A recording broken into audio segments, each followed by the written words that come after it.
Don't blink, it's your blink. Welcome to the Commercial. We hope you're having a wonderful day on this 3rd September 2025.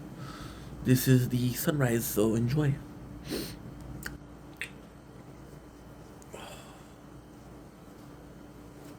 That's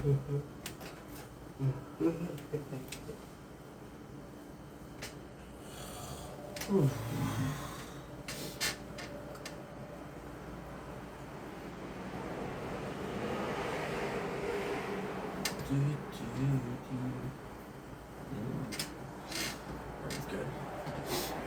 That's good.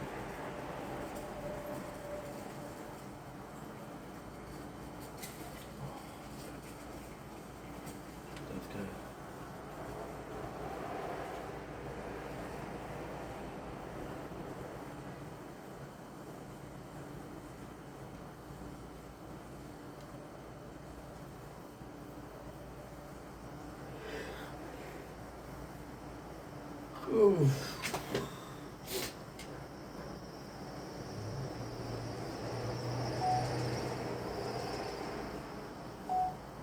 Don't think if you play a computer shop, it's you do not have a wonderful day.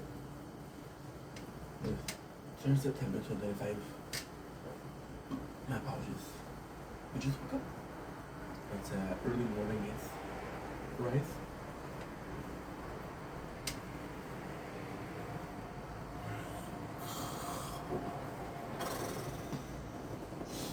It's a nice very early morning. I want to see videos. The first video that we're gonna do today, I know I'm supposed to do only good break today because I have to do the whole show. Well, not the whole show, but the whole 4th season. That will make it a couple minutes. But before that, you can see that we're still tired. We're not looking good. We're tired.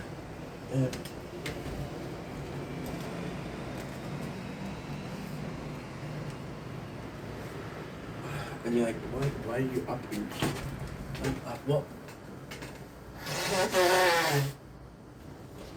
It's been a while since we haven't woken up for the sunrise, right? I mean, like a couple of weeks, right? 2 weeks a month. Waking up for the sunrise.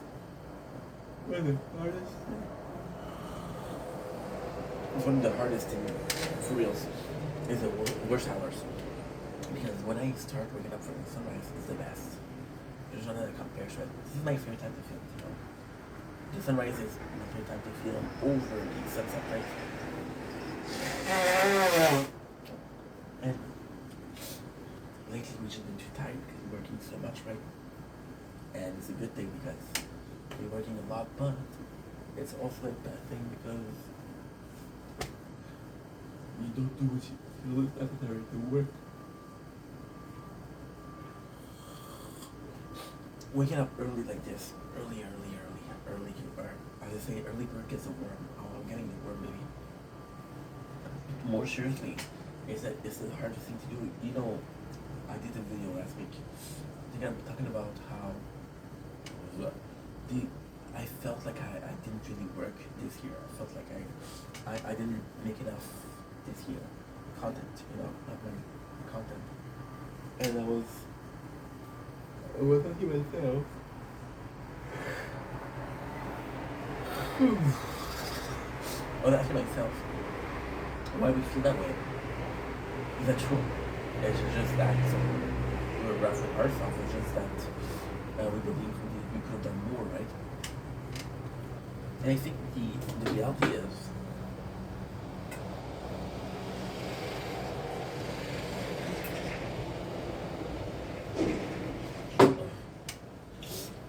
the devil in the details. The devil in the details, right? But for example, last year, I would wake up for every single sunrise. I would wake up for every single sunrise, and I would be able to look outside, right? And be like, oh, well, today is worth filming. And all of it is not really nice. I'm not even film there. You know, completely. This same mentality, same situation, right? And there's just the discipline behind it. It's a lot of discipline. You know, well,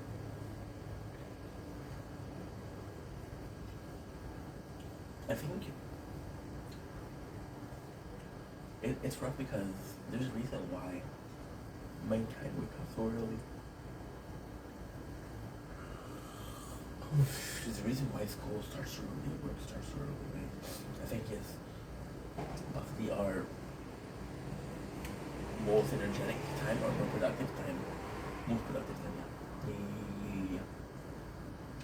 And it's weird because it could simply be a third of the day. So a normal day of work is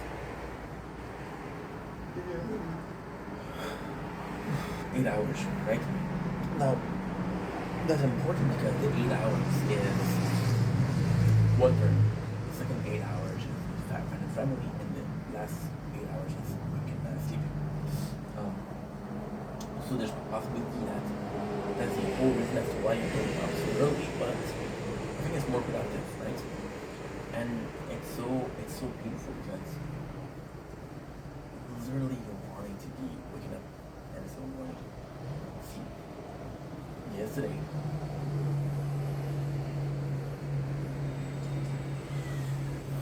I wasn't that tired, but I kind of forced myself to go to sleep because when I used it, that was the most phenomenal. Is I would wake up by even running. I watched a YouTube short yesterday. I think subconsciously that's why it happened. I watched a short, a YouTube short when it was Ron Coleman, which is the president of Xbox. I love Ronnie. And Ron Coleman was saying like, well, I used to do 2 sets of 3 hours sleeping, right? And I was like, oh my god, this is so long. And even us when we started the last work we're doing 4 sets of it was the best sleep I've ever had, you know? I wanted to restart that because it was so good. I turn and turn and turn and turn and turn and turn like of course. I choose to do it today when I need to work the most, which is today. And at the same time, you had some results there, right? So discipline wise, it's good. I feel like last year we had more discipline. And when I asked myself, did you work enough this year? I feel like last year I was hungry. I was starving. I was starving to become something. I was starving to become I was starving to make this a job, you know. But this year I'm like, you know what, you have a good community, you have good people. Like, you don't need the whole shebang. You know, you have what you have and that's enough. You have what you have and it's more than enough, right? It's just a wonderful thing that it's a wonderful thing that we are able to decide.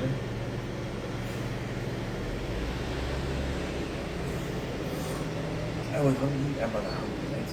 And the design I was hungry and I'm not hungry now is important because this is discipline, right? To me, how much, and this I'm my own boss.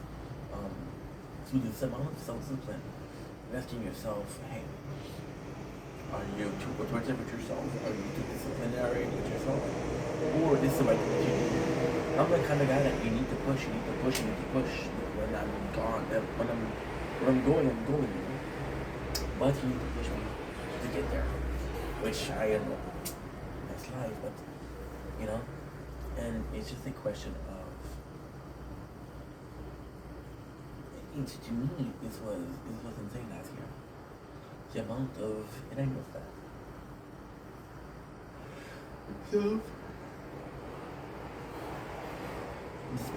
I don't even know how I did last year. Last year was insane.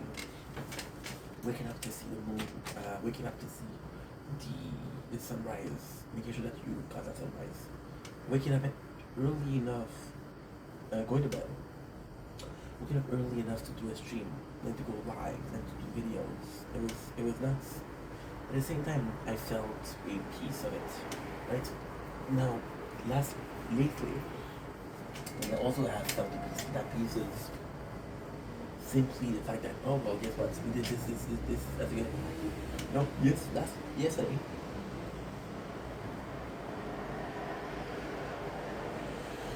We had a shift at work yesterday, right? And I came back home at 7 o'clock, and I was like, oh my god, I have presentability finish today. So, yeah, so tomorrow, which is today, we do have to finish it today. Like all the other work I'm gonna do. And in my book, I was like, well, besides 30, I can stay until 9:30 because I think I got my battles. At 9:30, I was like, oh well, but I think what's that?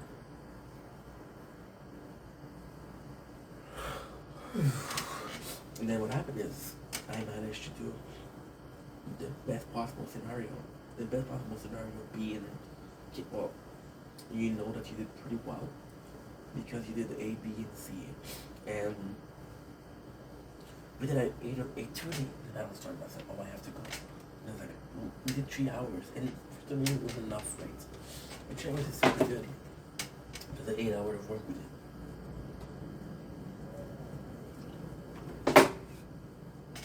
And I feel like this is what it's the only thing where for me it's a nice. It's insane because I know exactly where the sun is gonna rise. So if I push a camera exactly where it's supposed to be, I have a prime seat for example.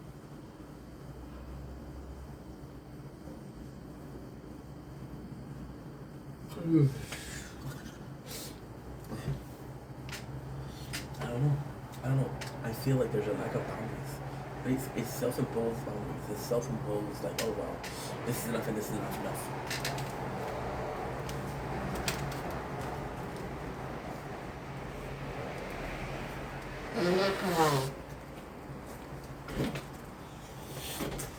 There's also the reality that in our tired state we don't make as good content as when we're tired, you know.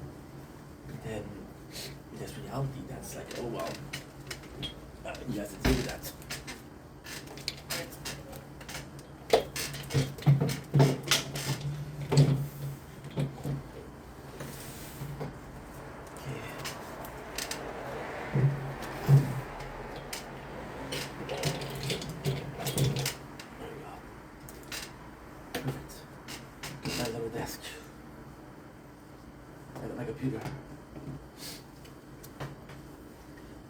Really productive.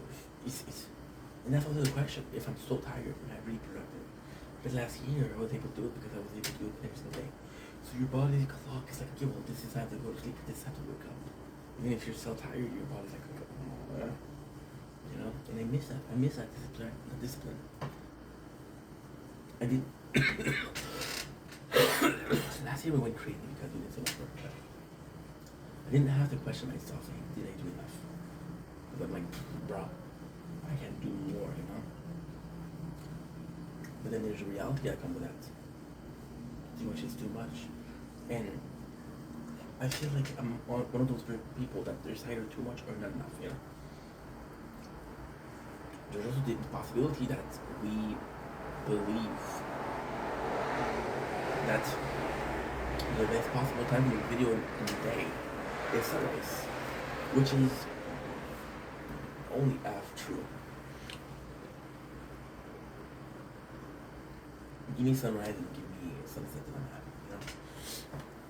So because we believe that this is the best way to make, best time to make content, we absolutely want to do it that time. And if we don't do it well, I'm like, oh wow, what an opportunity.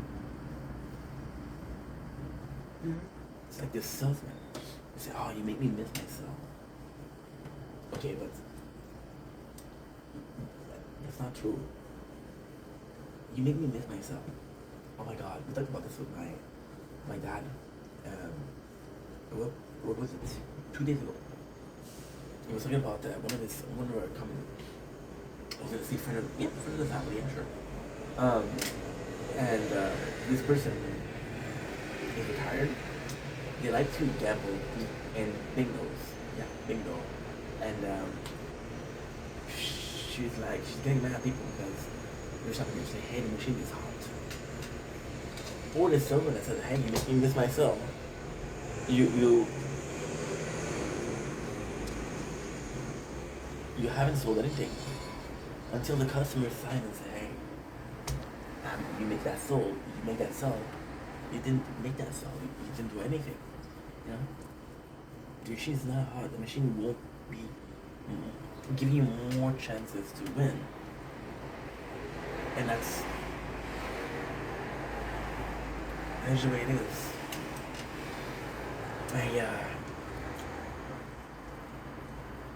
The content's not better in the morning. See, the whole purpose is you see the behind, right? You see behind, so you see the background, the landscape. I don't see it.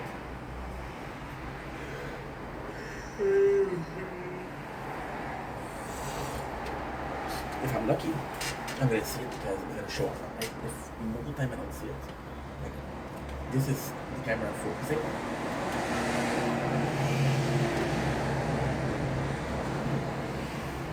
There you go. There's no points, right? And then I got the second camera that is filming the nature. And that's beautiful. So I miss this. I've missed being able to wake up your body. And there's early bird and there's night owl. I have to do things differently, so I'm a night owl that goes to bed so late. And it's freaking early morning when I go to bed. You know? I miss those times. And I'm gonna tell you, where does my love for sunrise happen? My love for sunrise, right?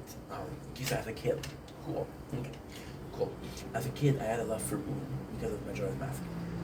Like, if you know the game, you know what I'm talking about. I've been obsessed with the moon. I was like, oh my god, this moon is so nice. And then sunrise became something. Now, I was always sleeping during sunrise because I don't look like it, but I love sleeping. Like, when I sleep, don't wake me up, you know? And then, my love for sunrise, I think going to work, right, in the morning with sunrise was phenomenal. But my first big job that I had, didn't get to see the sunrise. I think what happened is when I had my depression, I was 22 years old, right? Remember that when I told you that I got agoraphobia? I have agoraphobia. And I couldn't go out. I couldn't talk to people. So what I would do, true story, I would go at 2 in the morning. I would go to, you guys know next to my house there's like a school. I go to that school, and that school had Wi-Fi. I would download. And the only way I could do it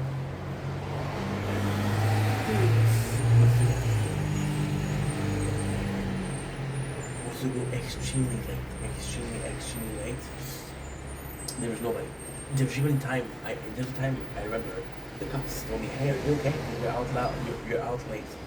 Yeah, I forgot my keys outside. It's gonna be okay. I'm gonna wait until people wake up, and I'm gonna go back to my house. I have no problem. And what I would do is, when the sun was rising, I would go back home because I get, oh my god, people are coming. I'm gonna start coming in, talking to me, you know. So the sunrise was my cue to go home. I was still watching the sunrise, and these visuals were pretty shit. Like, imagine you had this and you had a cup of coffee. It's the best we traded coffee for energy drinks, but it's still the same principle. It's still the same principle, and that principle is it's hard. Because if you enjoy a cup of coffee and your sunrise or an energy drink, it's not better because it's sunrise. But one of the two elements that you're doing is better. I miss that discipline. And your body, there's tons of things that your body will associate with discipline. Oh, you did this is very good. Oh, you did that, this is very good. You know?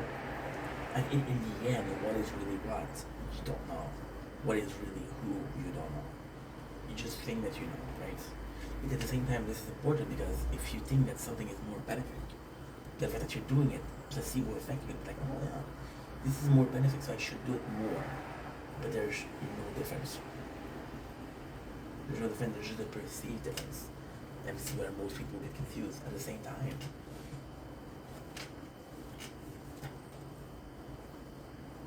I would think this, right? I would think this. A doctor, you come to a doctor and you have a contract, right? So you get for every single sickness. You go to a doctor. You say, oh, doctor, I don't know what's going on with me, I don't feel good. And he asks you, what's your symptoms? I swear, I don't really know what's going on. Do you feel sick? Yeah, I feel very sick, doctor. I feel very sick, doctor. And I'm like, yeah, the doctor says, okay, well, here's some pills that's gonna make you feel better. And then you realize that the pills are vitamins, right? But you feel better because you believe that those pills were supposed to help you. So your brain helped you help yourself. Or you're really mad at the doctor because you feel better, right? He lied to you, but you feel better. You know?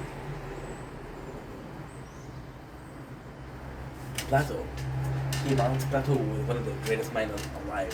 One of the very first early philosophy. I'm sorry, I'm watching this because we're gonna die soon, so. Nice. We're gonna be worried. Keep this out of context. Plato came up with something called the noble lie.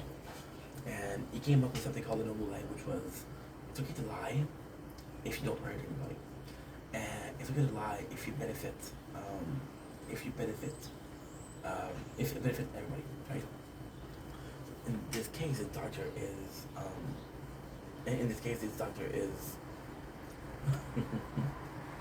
is helping you. There's this, I'm watching Prison Break right now, and there's this thing from the AA, which is the nightmare of a doctor. And the nightmare of a doctor is, he could have helped a patient,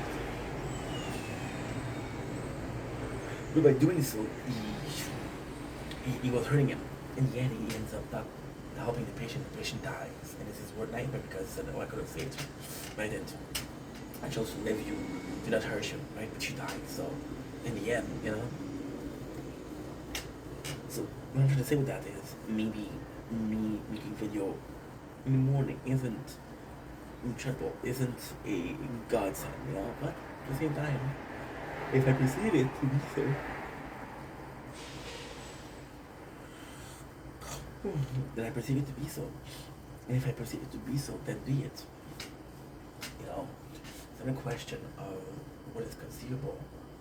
It's a question of what's unconceivable. If it's conceivable to wake up in the morning to make videos because you feel like this is the best time to do videos, and this is where you truly feel like you're more productive, then do it. Right? The inconceivable is if you force yourself to do something not healthy. And you look at me, okay? Biggest problem in my life, right? Overweight.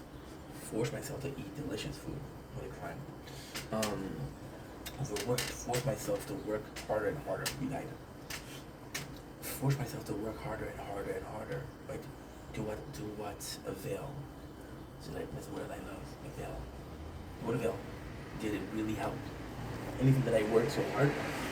People will say yes, people will say no. It's not the question of how you feel about it. How you feel about it. Do you feel like this is true? Do you feel like this is wrong? Do you feel like this applies, it just doesn't apply? And again, this is very important because look what I said, right? And again, it's true, I'm tired. It makes sense. What matter is what makes sense, what doesn't make sense, what is true, what is false. Something can make sense without being true, and something cannot make sense even though it's the truth.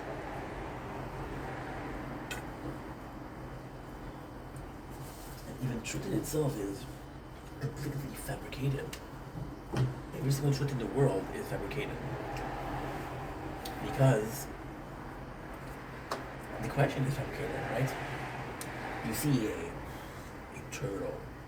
Turtle doesn't ask itself why the sky is blue. A dog doesn't ask itself why the sky is blue. The dog doesn't even know the sky is blue because it's black and white. A cat doesn't ask himself, how come I can see in the dark? A lot of people can't. They don't ask themselves that, right? So then, even though a cat can see in the dark, and the sky is blue, it's not truth, because if somebody's asking the question, then there's no answer, right? If somebody asking the question, there's no answer. The answer, which means that okay, which means that the answer is not reliant on the question, because it pre-exists. That's insane. The answer doesn't rely on the question because it pre-exists.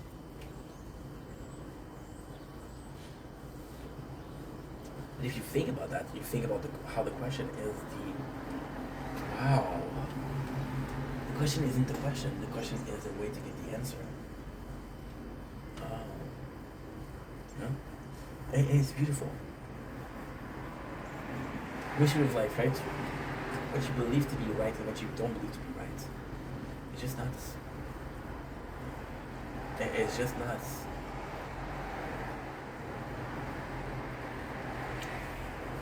And my father, 2 days ago, he was getting mad because I was recording. I was playing the game and he was recording. Like, can't you just leave it alone? It's like you're addicted. I'm like, I'm working. Out of the 3 of us, do I feel like I'm having less fun? I'm still with you guys, but I'm working at the same time. You know?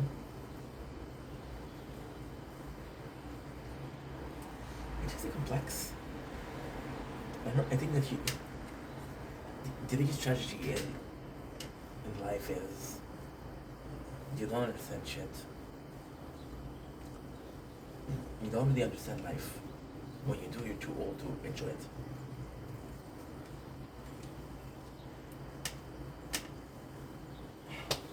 So to finish this video, because it's a long video already, if me being awake and me making videos this early is enough for me, myself, and I to enjoy it, then there shouldn't be an issue. And it's a beautiful thing because it's a beautiful thing. It's a beautiful thing when you think about it.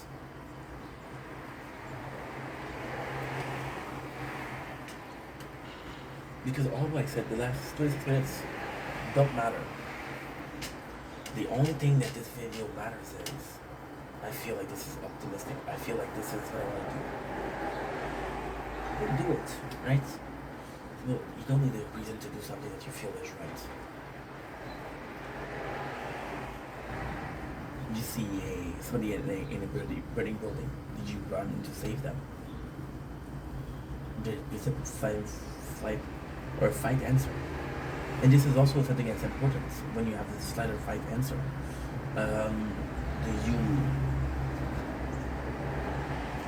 If you have a fight or flight, right, which is a response to a stressful event. Somebody pushed me, somebody insulted me. Am I running away from confrontation, or am I facing confrontation? If it's your nature, we saw Prison Break again, and it was like, oh well, nature is, this guy that said, nature versus nature is bullshit. It's hardwired in you, right? Nature is the thing that matters the most. And if you're a fighter, you'll save people, right? But then possibly the reason that you're fighting people is in response to a stressful event. For example, if it's stressful, I'm gonna get out of the situation, I'd fight. I'm like, it'll be the worst example, but there's this girl. This is fictional. I don't know her. I don't even know if she exists. She possibly exists, and it's possibly something that's happening a lot. She got raped, sadly, at a young age, right? She trusted someone, and now every single man is a bad guy. And every single one of the relationships are going to be hurt by it because she has a hard time opening up because of this past trauma, right? Or a heartbreak, and this heartbreak is going to be it's not going to allow you to enjoy your relationship. What is the correct answer here? There's no correct answer. What is the correct answer? There's none.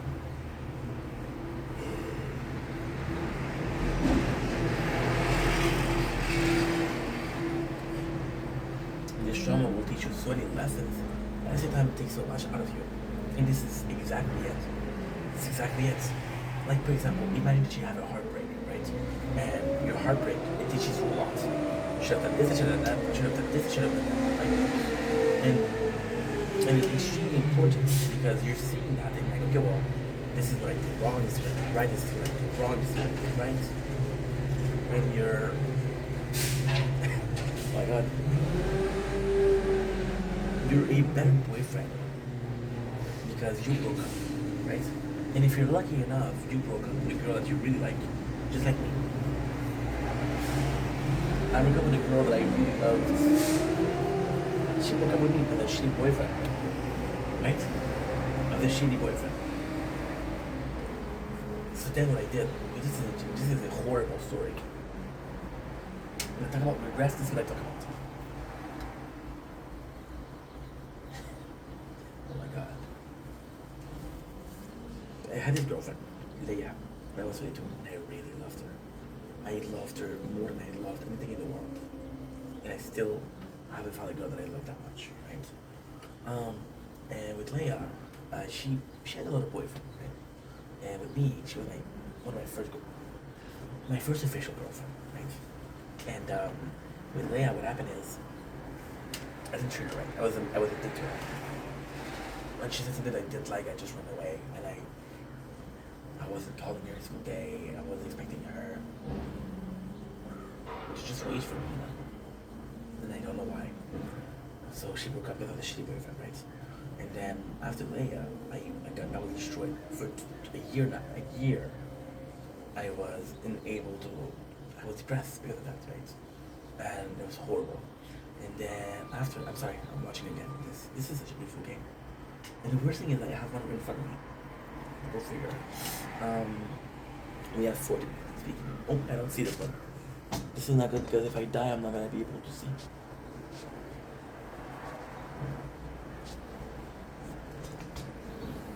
Oh my god. Biggest regrets, right?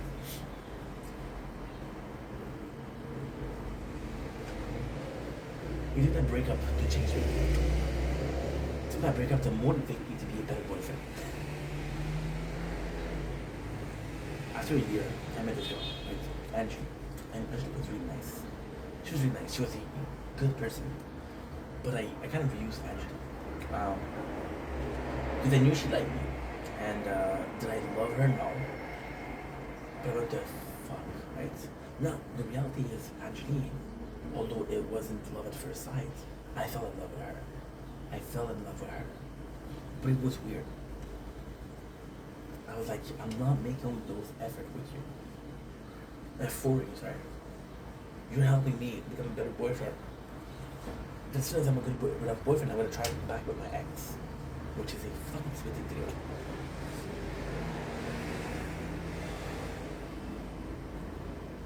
And then we broke up because she's like, hey, I'm getting feelings for you. Do you feel the same feeling? And I was like, I know that you've been feeling those feelings for a while. Me, it's only recently. So she thought that I was, and he was a really good person. She thought that I was saying this. You know this girl, right? So that she tells you, hey, I love you. And you're like, I'm not there yet. She's like, okay, no problem, I understand. And then she come back a month later, and she's like, hey, I love you. And you tell her, well, you know what, I'm closer to loving you, right? And then the third one, she comes in and she's like, hey, I'm gonna leave you because I love you. And you don't love me. And you're like, no, I love you. And you do. It took you 2 months to do it, but you fall in love with her. And you do. And she don't believe you because like, oh, well, I'm leaving you and now you're in love, right? It's weird. It's weird. I really fell in love with Anne, actually, but actually, like, it was not fair because she was in love with me for 1 year.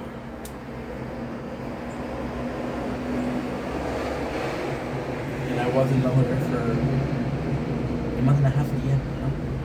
I felt bad about that. The next one that I had. Oh, and she was horrible.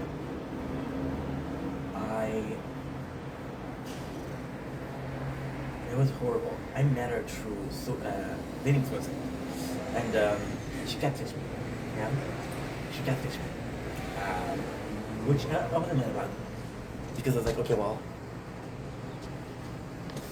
at that time I was really built. I was working out, right? Because I had nothing else to do. I was broke. I had my workout equipment, okay? And she catfished me, so I'm like, oh, I can be like a catfish, but at the same time, I'm like, you know what? I don't care about how you look, right? We've been talking for 3 months, you're a good person. So we meet, and it goes really well. And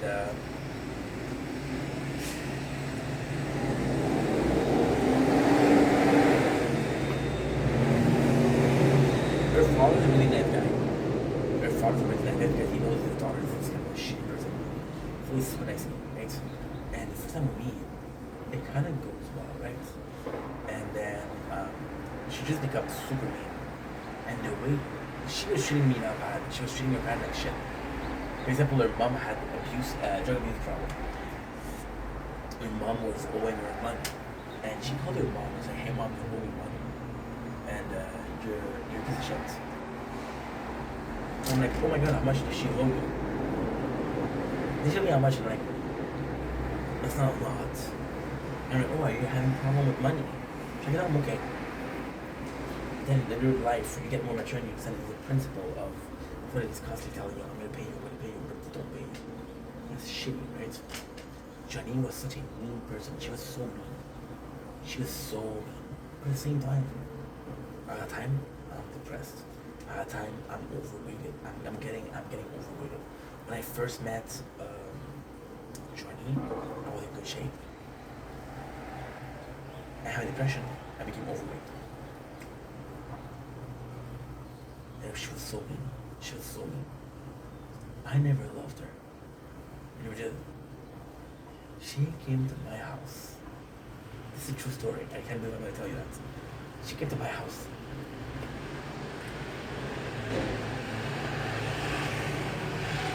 I said she wanted to talk, by the way. It was the first time we met. But I said she wanted to talk. And she, her ex-boyfriend texted me. And she was like, this is, I hate to say this, but this is how much of a good person I am. She's texting her ex. And after a couple hours, she tells me, hey, I'm gonna go. I'm like, is everything okay? She's like, yeah, no problem. There's no problem. I just gotta go. I said, okay. You need my apartment. It's not good enough for you. Whatever the reason. And I'm like, oh, are you gonna call your parents before I left? She's like, oh no, my ex will pick me up. Your ex? And I'm like, hey. She's like, yeah, you texted me before. And I'm like, we've been together for 3 months. Okay. You're coming to my house, and then your ex gonna pick you up. And I was really pissed because I'm like, you're such a piece of shit. I know that you're a bad person. But there's no way that you're not. There's no way that you're that bad of a person. But at the same time, I feel bad because I'm like, oh, you know, you're a shitty person, but. And then she tells me, well, you want me to wait outside in this winter? I'm like, no, it's cold. You can't wait inside. And then, guess what happened? Her ex used her for sex, and then she came back to me. I was like, the amount of balls you have. But at the same time, I didn't love her. And I was also using her for sex.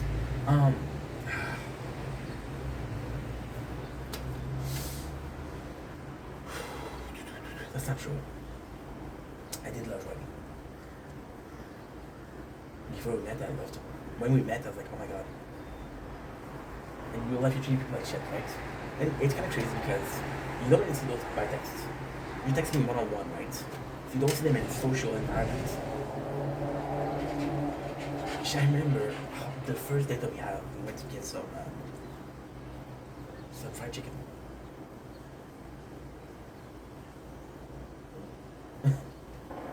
And she goes, and yes, the fried chicken was delicious. And she eats her fries. And after she's done with the fries, she goes to the cashier. And I'm close to the cashier. Well, not close as a person, but the table is close to the cash register. And she's telling the cashier, I love bees. Yes. I got you to show you. I used to be able to catch bees. When I was a kid, people in school was we were kids, right? With afraid of bees, I would catch them and show them. Like, hey, no problem, don't worry about it. Right? And I was afraid of the dark. I was afraid of the dark in my life. Oh my god. I can't believe I'm going to talk about this also. We'll talk about it after. It's a really good story. It's a really, really good story. So, she goes in with the fries and she says, hey, my fries are fresh. The cashier says, miss you. Kind of ate most of your fries, right? It's like, yeah, I want some new one. And I remember her hearing her scream. And she came back to the table. She said, hey, I got some, she said, I got some more fries. No. You can get some more fries. You made a person that didn't deserve it. A possibly teenager working at a shitty job. You made her have a shitty day for fries. It didn't bother me that she was mad for fries. It bothered me that she didn't care about hurting other people. Oh, you're a shitty person, right? I didn't care about that. So where are we going with the ex's story?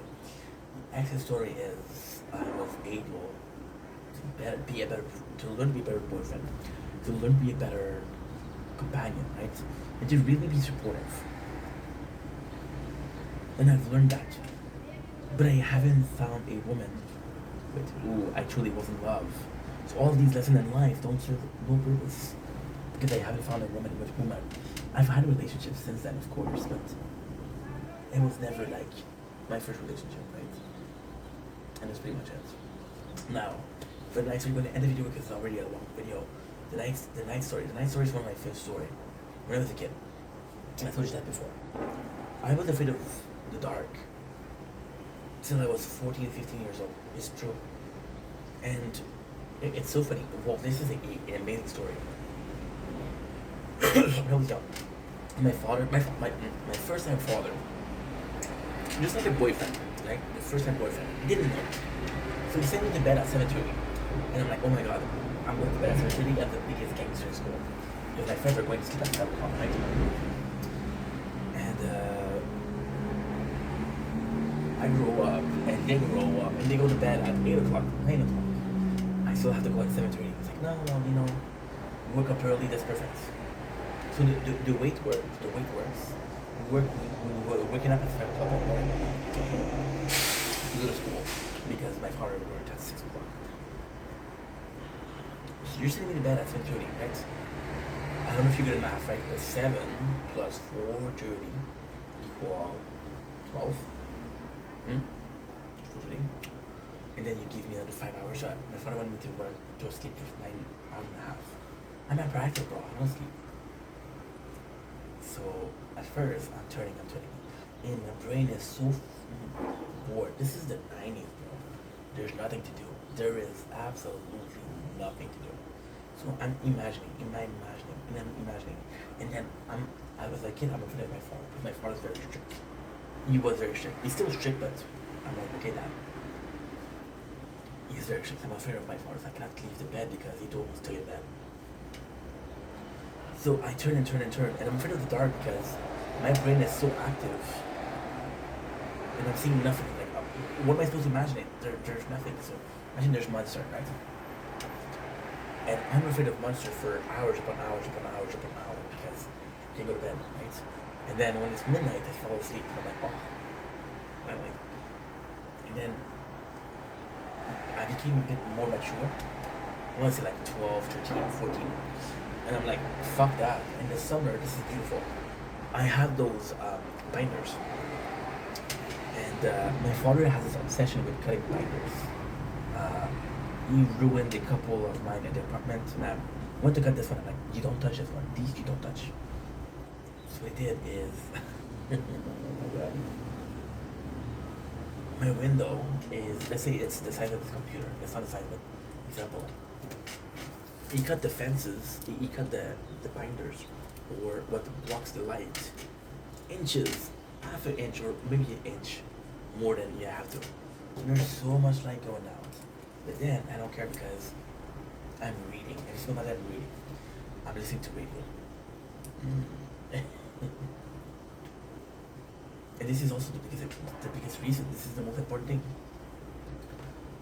I should have done that, right? But at the end of it, I learned a lesson. And I'm like, you know what? This is a shitty situation.